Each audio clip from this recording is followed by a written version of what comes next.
Assalamualaikum warahmatullahi wabarakatuh. Kami di sini akan menceritakan kisah tentang Uwais Al-Qarni.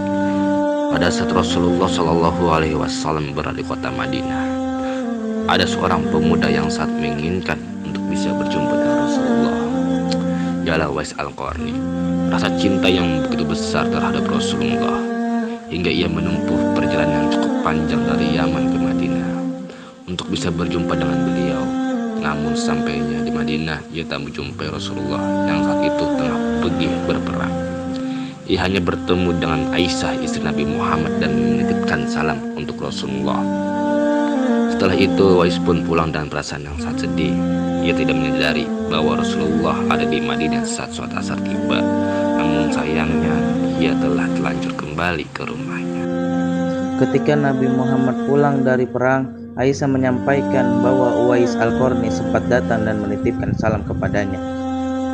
Setelah peristiwa itu, Rasulullah berpesan kepada sahabatnya Umar bin Khattab, jika nantinya engkau, Umar, bertemu dengan Uwais dan jika bisa meminta kepadanya untuk memohon ampun kepada Allah Subhanahu wa taala untukmu, maka lakukanlah.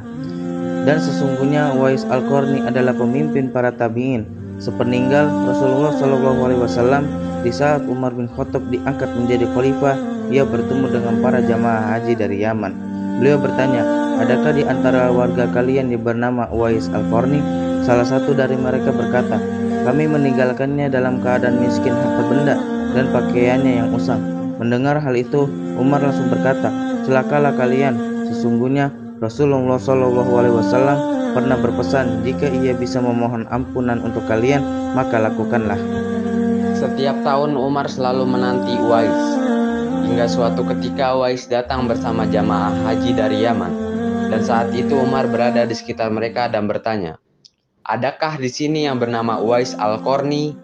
Uwais pun berkata, ya, saya Uwais Al-Qarni. Dan ia pun meyakinkan Umar bahwa ia benar-benar Uwais yang ia cari selama ini. Umar langsung memeluknya seraya berkata, sesungguhnya engkau seseorang diceritakan Rasulullah SAW, maka mohonkanlah ampunan untukku ya Uwais. Uwais pun berkata, masa saya harus memohonkan ampunan untukmu wahai khalifah? Iya benar, Khalifah Umar meminta kepada Uwais, sehingga Uwais pun segera memohonkan ampunan untuknya. Selain itu, Umar juga meminta gubernur Irak untuk memperhatikan Uwais dan memuliakannya.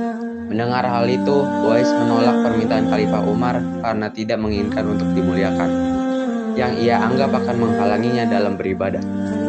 Uwais mengatakan kepada Khalifah Umar bahwa biarlah dirinya dalam keadaan tidak dipedulikan di tengah lalu lalang kerumunan.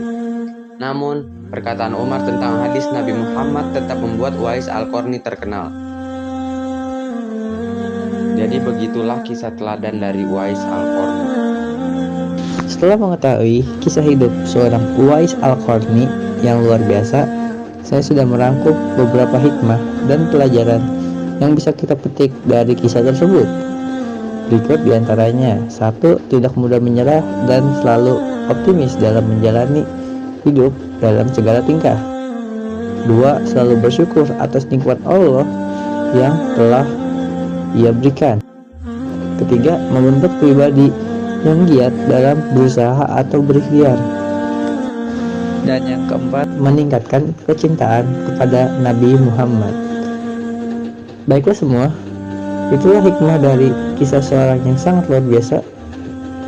Semoga kisahnya dapat menjadi tauladan dan menginspirasi kita semua menjadi pribadi yang lebih baik lagi. Demikian kiranya yang bisa saya sampaikan, kurang lebihnya saya mohon maaf. Mohon maaf juga apabila ada kesalahan kata yang terucap, dan terima kasih atas perhatiannya saya ucapkan yang sebesar-besarnya. Akhir kata saya ucapkan wabillahi taufiq wal hidayah waridho wal inayah wal afu minkum. Wassalamualaikum warahmatullahi wabarakatuh.